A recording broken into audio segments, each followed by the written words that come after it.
G'day, this is just a video on why I've changed the design slightly and what I've done to improve it and how to go about just changing it with what you've already got. I'm going to send you what you need to change it over to a better, higher strength transducer mount. So what you've currently got at the moment is this set up here, which looks pretty much right. This one here has got extra things on it, so don't worry about all that, but you basically got this.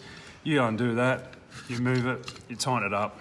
It's locked in pretty tight, pretty hard to move that. However, I feel that I want to go one step further and create a locking nut, as you can see here, to ensure that this eye nut here does not slip.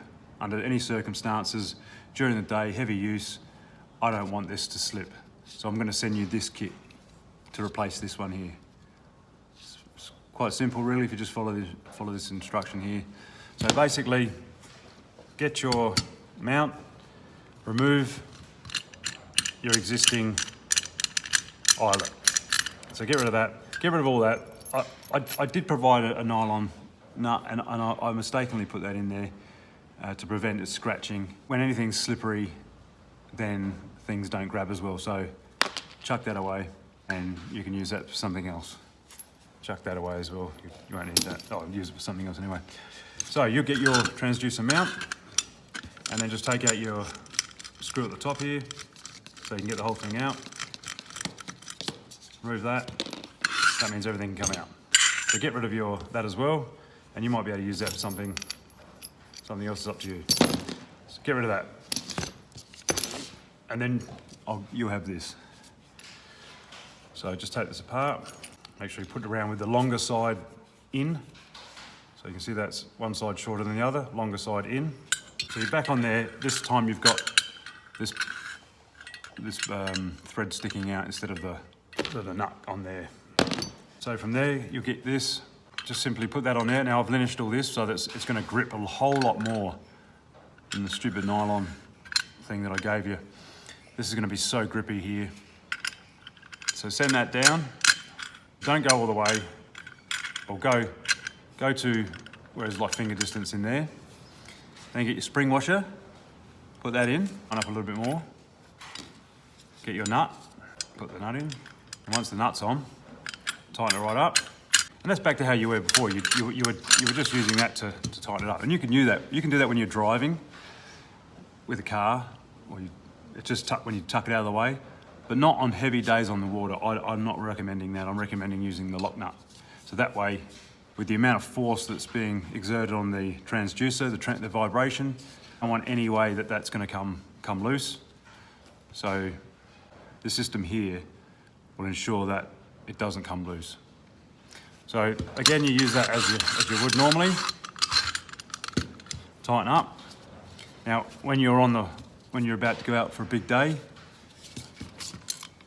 so tighten it up where you tighten it back up at the end where you usually have it, and do up your nut. But you need a shifter on this particular one, which is the inconvenience. But you can't come in from the side on the shifter, obviously. You have to come in from the top. And just all you need is one. You don't need any leverage. You just need that, or you need a bit more leverage than your fingers, but 2, maybe 3 if you want to. That's it. That's all you need. It's not hard, it's not tough. That way, it can't unlock. It's so hard to unlock that now. So that's it now. That's locked up for the rest of the day. I'd probably just go a little bit more. Yeah, that's really tight, and you can't unlock. You can't undo that now, and that is not going to go loose on you. So same with releasing back up. You get back to the boat ramp, ready to load it back on the car. Just give it 1, 2, 3 to where you do it with your hand, do it with your fingers. Just lift it up to the top of the thread, and you can lift that up out the way. Okay, that's going to be a lot, and then you can lock it off with your fingers in the car. Ring there is ensuring that nut just locks it up. The thing with stainless steel is that spring washers don't really work on stainless steel because spring washers are designed to bite into the material, and stainless steel being so hard, you can push this down, which I had before, and you can see that it's not even denting the material, whereas a spring washer is designed to do that. And that's why it's not very good on stainless steel, and that's what I've learned. So this is why I'm changing it to this locking nut. Because stainless steel, because this spring washer can't bury into the stainless and set it off and lock it up.